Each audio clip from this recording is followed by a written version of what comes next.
श्री द्वारकेश्वर जयती चैनल में आप सभी का स्वागत है। कार्तिक मास कथा का 24वां अध्याय। श्री गणेशाय नमः। राजा प्रथु ने देववर्षि श्री नारद जी से पूछा, नारद जी, आपने तुलसी के इतिहास, व्रत, महात्म्य के बारे में कहा है। अब यह बताने की कृपा करें कि क्या इस कार्तिक मास में और भी देवताओं का पूजन होता है, यह भी मुझे समझाकर कहिए। श्री नारद जी बोले, पहले समय पर्वत के निकट कर्तिपुर में एक धर्मात्मा धर्मदत्त नामक ब्राह्मण रहता था। वह भगवान विष्णु जी के सब व्रत करता था और आठों पहर उनकी भक्ति में तल्लीन रहता था। एक दिन कार्तिक मास में वह एक पहर रात शेष रहने पर जागरण के लिए भगवान विष्णु जी के मंदिर में गया। वह हर प्रकार की सामग्री लेकर पूजा करने के लिए जा रहा था कि उसने मार्ग में एक बड़ी भयंकर राक्षसी को देखा, जिसके की बड़े बड़े दांत थे, लपलपाती हुई जीभ थी, बड़े बड़े लाल लाल नेत्र थे, जिसका शरीर नंगा था, मांस रहित था। उस भयंकर राक्षसी को देखकर धर्मदत्त बुरी तरह से कांपने लगा और कुछ उपाय न देकर उसने पूजा वाली थाली और जल का लोटा उस राक्षसी पर फेंक दिया, क्योंकि उसने भगवत नाम का जप करते हुए वह सामग्री और जल का लोटा जिसमें कि तुलसी दल पड़ा हुआ था उसको मारा था। इससे उसके जन्म जन्मांतर के पाप नष्ट हो गए और उसे अपना पूर्व जन्म स्मरण हो आया। वह हाथ जोड़कर धर्मदत्त के चरणों पर गिर पड़ी और उसने कहा, हे विप्र, मैं पूर्व जन्म के कर्मों के फल से इस अवस्था को प्राप्त हुई हूँ। नारद जी ने कहा, हे राजन, उसको इस प्रकार प्रणाम करते देखकर अति विस्मित होकर धर्मदत्त ने पूछा, तेरी यह अवस्था किस कर्म के फल से हुई है?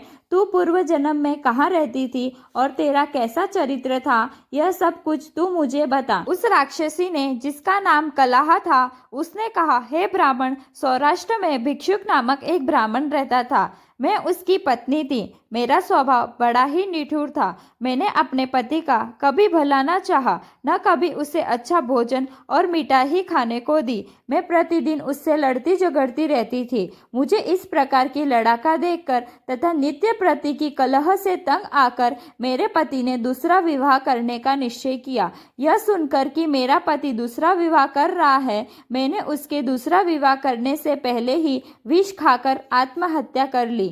मेरी मृत्यु के पश्चात यम के दूत आए और मुझे पकड़कर गदा मारते हुए यम के पास ले गए। यमराज जी ने मुझे देखकर चित्रगुप्त जी से पूछा, हे चित्रगुप्त जी, इसने क्या कर्म किया है? जो भी कर्म इसने किए हैं, अब इसको उनका फल भोगना होगा। चित्रगुप्त जी ने यमराज जी से कहा, इसने अपने जीवन में कोई भी अच्छा काम नहीं किया है। यह सदा अपने पति को खराब भोजन देकर आप सदा अच्छा भोजन खाती रही है, इसलिए यह अब विष्ठा खाने वाली होगी। इसको अब सुकरी का जन्म दिया जावे। चूंकि यह अकेली ही पाक के बर्तन में भोजन करती थी, इसीलिए यह अपने बच्चे को खाने वाली बिल्ली हो। इसने चूंकि अपने पति पर क्रोध करके आत्महत्या किया है, इसीलिए यह प्रेत योनि में जाएगी। अब आप इसे अपने दूतों द्वारा मरुस्थान में भेज दीजिए। वहां पर वह बहुत दिनों तक प्रेत योनि में रहकर फिर यह पापीन अपनी तीनों योनियों को भोगे। लो हे विप्र,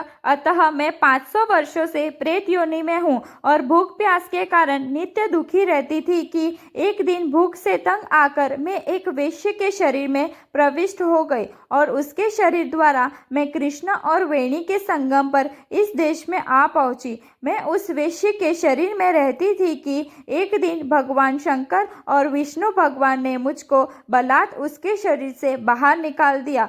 फिर मुझे आप दिखाई दिए। आपके लोटे में से तुलसी जल का एक छींटा मेरे ऊपर पड़ा, जिससे कि मेरे सब पाप नष्ट हो गए। हे द्विजोत्तम, अब आप मुझे यह बताइए कि आगे होने वाली तीनों योनियों और इस प्रेत देह से मेरी मुक्ति किस तरह होगी। धर्मदत्त कलह की बात सुनकर और उसके पिछले कर्मों और उसकी वर्तमान अवस्था को देखकर बड़ा दुखी हुआ और उसका दुख देखकर उसका चित्त पिघल गया। फिर उसने दुखित भाव से कहा, इसी के साथ 24वां अध्याय समाप्त हुआ। ओम नमो भगवते वासुदेवाय। श्री कृष्ण गोविंद हरे मुरारी, हे नाथ नारायण वासुदेवा।